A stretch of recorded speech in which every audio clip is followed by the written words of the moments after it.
bem sensível a muitas variáveis, né? Eu diria que é muito parecido com uma vacina. É como uma vacina.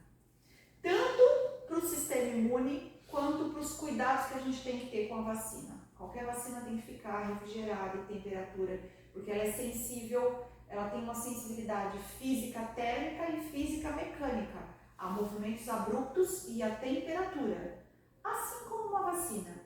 E no nosso organismo, ela também ativa o sistema imunológico da mesma maneira. É por isso que a gente tem que tomar cuidado para não criar o efeito vacina no paciente. Quando eu coloco ele em contato com a toxina botulínica, sem respeitar os intervalos mínimos. E hoje a gente sabe que a imunização do paciente está muito mais relacionada com o intervalo entre as aplicações do que com o número de aplicações ao longo da vida. Olha que interessante. Então, não é porque você faz a aplicação desde os 30 anos que o Botox vai parar de fazer efeito. Você é muito mais... Intervalo entre essas aplicações. Relativo ao intervalo entre as aplicações, respeitar a data do retoque, do ajuste e o intervalo entre elas do que propriamente do número de aplicações que você faz ao longo da vida. Em média, esse intervalo? 3 meses no mínimo. Mas eu acho que, assim, 4 pelo menos, né? Vamos dar um tempinho um pouquinho maior, mas assim, fisiologicamente, 3 meses você já não ativa o sistema imune. Eu, como trabalho muito com a toxina terapêutica, Nath, eu tenho que ficar muito atenta, porque o paciente ele não liga uma coisa com a outra. Às vezes eu estou com o paciente agendado para fazer uma toxina terapêutica, já aconteceu aí que eu me lembro por 5 ou 6 vezes. Quando foi a última vez que você fez toxina botulínica para estética no seu dermato? Ah, fiz no mês passado. Não associa uma coisa com a outra. Não associa, porque ele acha que são lugares diferentes, mas o nosso sistema imune é sistêmico, age sistemicamente. Então aí eu tenho que cancelar aquela aplicação, fazer a conta e dar esse intervalo de 90 dias para poder fazer a aplicação. Então o ideal é quando o paciente tem indicação. Tem gente que não respeita isso. Mas tem gente que não dá nem a informação, né? Você tá lá. Eu vou imunizar o paciente. Então, o ideal é o paciente que tem indicação estética e terapêutica, ou quer fazer estético e Nefertiti, por exemplo, fazer no mesmo momento. Sim. Isso que é o certo, para a gente não imunizar o paciente.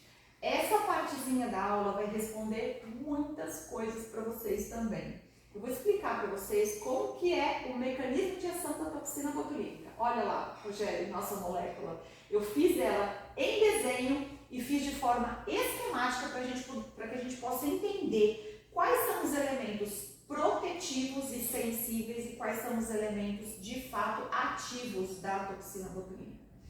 A toxina botulínica, ela tem o elemento ativo, que é a neurotoxina propriamente dita, e eu tenho os excipientes. Os excipientes são proteínas não tóxicas que servem de estrutura para a manutenção da molécula. A parte ativa da neurotoxina, ela tem dois tipos de cadeia. Tem uma cadeia leve e uma cadeia pesada. Olha que bonitinho aqui. A cadeia pesada, ela é um filamento um pouco maior e tem um peso molecular maior também. E a cadeia leve, que está lá em verde mais claro, ela é um filamento menor e que tem um peso molecular menor. Olha como que é essa estrutura. Eu tenho uma ponte bisulfídica, ou seja, eu dependo dessa ponte bisulfídica para unir a cadeia leve com a cadeia pesada. E vocês estão vendo que na cadeia leve eu tenho uma molécula de zinco presinha aqui, ó. Então, é por isso que a gente diz que o Botox, ou a toxina botulínica, é zinco-dependente. Se o paciente tem carência de zinco no organismo, o Botox pode não fazer efeito no corpo dele. É por isso daí que veio a suplementação do zinco. Antes da aplicação? Antes da aplicação. O protocolo seria de 3 a 5 dias antes, você faz a aplicação e ainda continua por mais uma semana com a suplementação. Aí, tem muita gente que me pergunta, Carla, você faz a suplementação de zinco? Já tive épocas de manipular e eu mesma dava para o paciente, para todos. Mas eu acho que é um excesso de cuidado. Eu acho que vale nos casos em que eu tive uma experiência negativa e eu cogito a possibilidade dele estar com carência de zinco. Eu não vou partir do princípio de que todos os meus pacientes têm carência de zinco, porque não é uma realidade. Então esse é um dos fatores que pode interferir na eficiência. Se ele não aplicação. tiver e eu suplementar, não faz diferença. Se ele não tiver carência de zinco. Não. O intervalo é muito curto, né? O E é excesso. um produto manipulado, que tem durabilidade, validade muito curta, então não justifica suplementar todos. Até porque muita gente, eu mesma tomo tantos complementos que tá ali o zinco junto, eu já sou suplementada. E muitos pacientes já são também. Mas é só um dos fatores que pode interferir na eficiência. Então a gente vai suplementar aquele que de fato a gente entender que ele tem a carência do zinco. Porque, ó, ele é zinco dependente. Depois vocês vão entender um pouquinho melhor isso, mas a cadeia pesada, ela tem uma única finalidade, de jogar para dentro da junção neuromuscular a cadeia leve. Quem faz o impedimento da liberação da acetilcolina é a cadeia leve. Então, isso eu acho que é um conhecimento muito diferente. Olha lá, o que as marcas têm de diferente é a proteína estabilizante, que tem pesos moleculares maiores ou menores, tá? Que vão determinar o peso molecular total da célula, da molécula. A cadeia pesada, ela abre a porta. Abre a porta para internalizar a cadeia leve. O esquema é muito certinho, Rogério. Quando você entender isso, e não precisa decorar, você vai entender todo o processo. Faz sentido também do ponto de vista imunológico que toxinas botulínicas que têm peso molecular mais alto, elas vão ativar mais. O sistema imune vai ficar mais atento do que com as toxinas que têm peso molecular menor. Então, tudo isso agrega conhecimento. Como que funciona a contração muscular normal? Um breve resuminho aqui. Eu tenho a fibra muscular, eu tenho a terminação nervosa. A gente sabe que o impulso elétrico do sistema nervoso, ele é traduzido num impulso químico, que é através dos neurotransmissores. O que faz a acetilcolina? Traduz um impulso elétrico, tipo, o cérebro fala, aperta os dentes, contrai, mexe o seu músculo, e o neurotransmissor faz a tradução química para que a contração aconteça. Na superfície do músculo, eu tenho receptores prontinhos ali para receber o neurotransmissor. Ó, eles estão todos na superfície do músculo.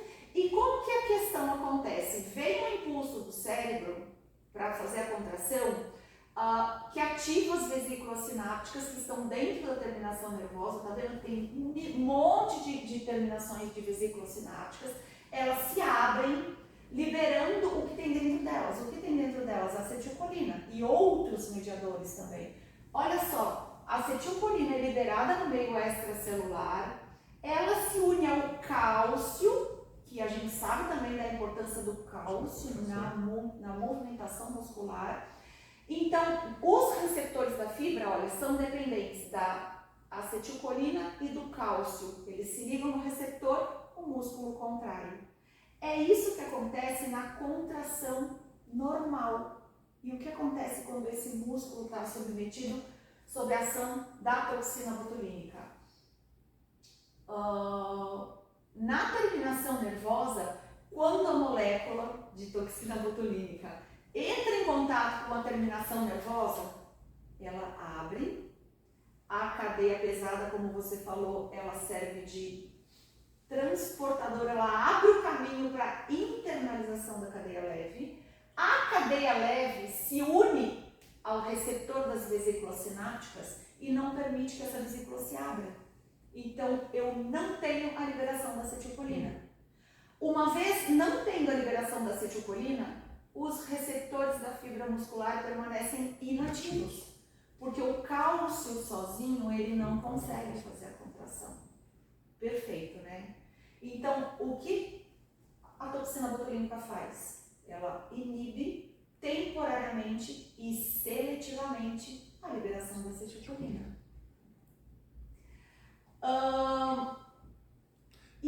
Ela acaba sendo capturada no meio do caminho.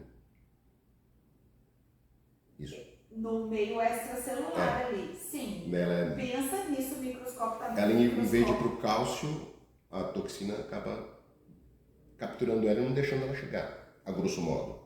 Não, o cálcio ele continua circulante. Ela impede lá dentro da junção neuromuscular, impede a liberação da acetilcolina. Como não tem acetilcolina no meio extracelular, não se une com o cálcio, ela não é ativa o liberada, receptor, não reage, não ativa o receptor.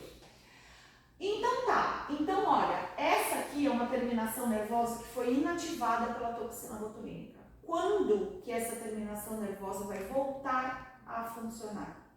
Nunca mais, tá? Nunca mais. Ela é permanentemente inutilizada. Mas falar então por que o Botox perde o efeito? Porque o nosso sistema nervoso é muito ativo e ele cria brotamentos. Ele cria mãozinhas extras que vão reconectar a junção neuromuscular com o músculo. Ele refaz. Isso a gente chama de brotamentos e ele refaz a conexão. Então, olha, é bem o que está aqui, olha. O paciente está sob efeito da toxina botulínica, as terminações nervosas daquele halo onde o músculo está sob efeito da toxina botulínica, as terminações nervosas ficam inativas. Só que os brotamentos vão religar, vão reconectar essa junção neuromuscular com a fibra, tá? Pergunta de fisiologia. Quanto tempo leva para se formar um brotamento neural? Essa é a resposta que vocês vão ter na ponta da língua quando o paciente perguntar quanto tempo dura o botox dele. 6 meses em média. Muito menos, Rogério. Com 2 meses e meio, com 10 semanas, os brotamentos já começam a se formar. Então, na prática, a partir de 2 meses e meio, os brotamentos já começam a religar, sendo que até o 4º mês ou o 5º mês, isso depende da solicitação do músculo ou da demanda da expressividade daquele paciente, com 4 meses esse músculo já está totalmente ativo. Então, a verdade nua e crua é que aquela paralisação que o paciente tem, a partir de 2 meses e meio, ela não perde de um dia para o outro. Ela vai progressivamente, gradativamente voltando a ter movimento. Com uma média de 4 meses, o Botox já perdeu o efeito. Por que tem um paciente que chega e fala, nossa, em mim o Botox dura muito, dura 6 meses? Porque é um paciente que tem uma pele boa, porque é um paciente que não é tão expressivo, que não fala tanto com a expressividade como eu, por exemplo, e a maioria das pessoas, que não pratica exercícios físicos tão intensos. A gente já vai falar dessas questões, o que interfere no retorno dos brotamentos. Mas fisiologicamente, gente, a realidade é essa. A partir de 10 semanas, os brotamentos já começam a aparecer. Porque o nosso organismo é inteligente e ativo. Recapitulando, a toxina botulínica, a molécula, se aproxima da placa motora. Olha a função de cada um aqui, ó. Cadeia pesada é responsável pela internalização da molécula, da cadeia leve na junção neuromuscular, e a cadeia leve se une ao receptor da vesícula interna da junção neuromuscular, que se chama SNAP25, em artigos vocês vão ver com esse nome, impedindo a liberação da acetilcolina. Tem outros neurotransmissores? Tem, mas eles não são tão intensos na contração do músculo como é a acetilcolina. Então a gente diz que a acetilcolina é o principal mediador químico relacionado com a contração normal da musculatura, tá? Então, gente, a gente está falando aqui de estética? Não. Até agora a gente só falou de anatomia e fisiologia. Não dá para fugir disso. Não dá. É o que vai tornar vocês profissionais diferenciados. Talvez eu pudesse, em 3 minutos aqui, colocar 5 frases aqui e dar esse raciocínio pronto. Mas não é a mesma coisa de vocês entenderem o processo. Agora eu sei por que o Botox não pode ficar fora da geladeira. Eu entendi por que depois de 4 meses eu perco o efeito. Então você já tem conteúdo embasado para ter respostas seguras e não ficam só no resultado, né? A maior parte das pessoas fala, resume aí para mim, o que importa mesmo no final? Pode ser que seja isso na prática, que nem quando a gente pega um audiobook e a gente pega um livro de 500 folhas e a gente quer resumir em 10 minutos de áudio. Você pega ali os pontos principais, mas eu gosto de dar diferencial para os profissionais. Eu acho que vocês vão se diferenciar num mercado que já está literalmente saturado, entendendo a razão das coisas, entendendo a fundo a fisiologia e a anatomia. Vocês vão ver o que é. Vai explicar melhor para o paciente as variações, né? E as variáveis. Você vai ter essa segurança e essa segurança transparece para o teu paciente. Você querendo ou não. Sim. Quando você fala de algo com conhecimento, isso fica transparente. Se você fica na dúvida, teu paciente sente a insegurança. Então é o conhecimento que vai dar. O diferencial não é só aplicar. É só aplicar, põe na geladeira entre 2 e 8 graus, dura 4 meses e é isso. Não, gente, tem muita coisa nessas entrelinhas, até que a gente conclua essas coisas, né? A gente foi lá na história das salsichas para poder chegar onde a gente chegou aqui. Então, durabilidade do efeito da toxina botulínica. Vocês já conseguem responder isso para mim de uma forma um pouquinho mais elaborada. Quanto dura o efeito da toxina botulínica? Depende da dosagem que eu concentro naquele músculo, porque aí eu vou inativar um maior número de junções neuromusculares. Então, ele é dose dependente. Depende da fisiologia do corpo, ou seja, a partir de 2 meses e meio os brotamentos já começam a se formar. Tudo isso é fisiologia, tudo isso é fato. Então, tem uma outra conclusão muito interessante aqui. Por que o pico do efeito da toxina acontece só com 15 dias? A gente aplica hoje esse efeito, ele vai acontecendo até que com 15 dias chega no efeito final. A cadeia pesada, presta atenção no que eu vou falar, a cadeia pesada, ela leva em média, hoje já se fala em 10 minutos, mas eu ainda não tenho segurança no embasamento científico que a gente tem para isso, mas vamos colocar que em média a cadeia pesada leva de 60 a 90 minutos para poder entrar em contato com a musculatura e internalizar a cadeia leve. Isso dá o quê? 90 minutos dá 1h30? Por que a gente pede para o paciente não fazer movimentos abruptos nessas primeiras horas? Porque eu ainda estou com a toxina no meio extracelular, não está internalizada. E dependendo do movimento, pode se perder e não conseguir fazer o processo. Pode migrar para uma outra região e pegar um outro músculo, se o paciente deitar. Tem gente que não acredita nisso, mas o meu raciocínio me leva a crer que isso é uma possibilidade pela lógica da fisiologia, tá? Se um dia a gente tiver de fato uma comprovação científica de que com 10 minutos a cadeia leve está internalizada no músculo, talvez eu afrouxe os meus cuidados, mas até que a gente tenha esse respaldo. E eu creio que existe muita variação individual. Então, entre 10 minutos e 90, por que não tomar como base os 90 minutos. 90 minutos a cadeia leve leva para estar dentro do músculo. E quanto tempo ela leva para inibir o receptor SNAP25 e inibir, de fato, a liberação da acetilcolina? Dos 90 minutos até 15 dias. Então é por isso que ela vai progressivamente aumentando o efeito, até que com 15 dias ela está totalmente ativa. Então não é uma resposta decorada, a gente entendeu o mecanismo de ação, né? Eu acho isso muito bacana. Então o efeito máximo, aqui um compilado, né? A paralisia relevante acontece a partir de entre 2 e 10 dias, mas existe resíduo até o 15º dia. Dificilmente a gente vai ter resultados antes dos primeiros 2 dias. Tem gente que demora mais para ter o efeito da toxina botulínica. Em mim leva quase uma semana para eu ver algum resultado. Então isso também é muito individual. Olha que interessante aqui, Rogério. Formação de novos complexos SNARs com 10 a 12 semanas. Quanto que dá 10 a 12 semanas? 2 meses e meio. De 2 meses e meio a 3 meses, que é a conta que a gente faz para que eu comece a perder o efeito da toxina botulínica. Então essa é a realidade.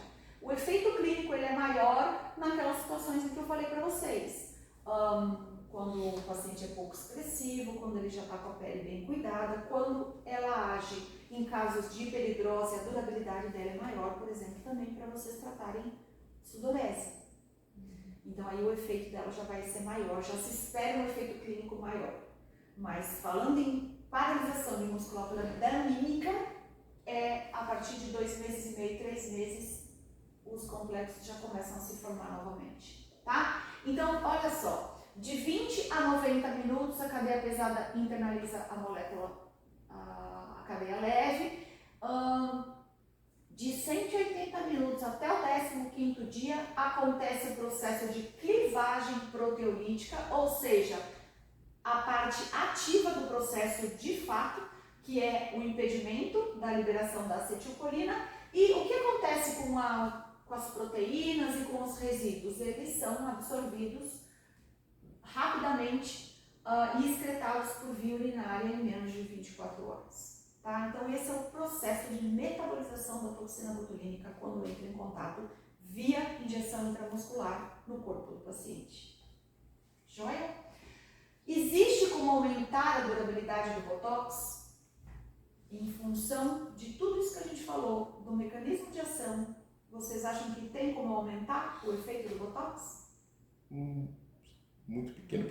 Se eu dobrar a posologia, se eu aumentar a posologia, eu até consigo inibir mais brotamentos. Faz sentido. Então ele é dose dependente e não tem muito como eu impedir ou aumentar a durabilidade do Botox. Por isso é que a gente lança mão de outros recursos hoje em dia, porque as ferramentas, o leque de ferramentas é muito maior, então a gente lança mão de outros recursos, como bioestimulação para melhorar a qualidade de pele, para não ficar tão dependente só da toxina botulínica, gerenciamento da pele em si, com os lasers, com os ácidos, os peelings, principalmente na região da testa, que ainda é delicada a questão de injetar na testa, né, por conta da vascularização da extremidade da artéria facial. A gente tem um risco na região T da testa, então a gente evita fazer injeções de produtos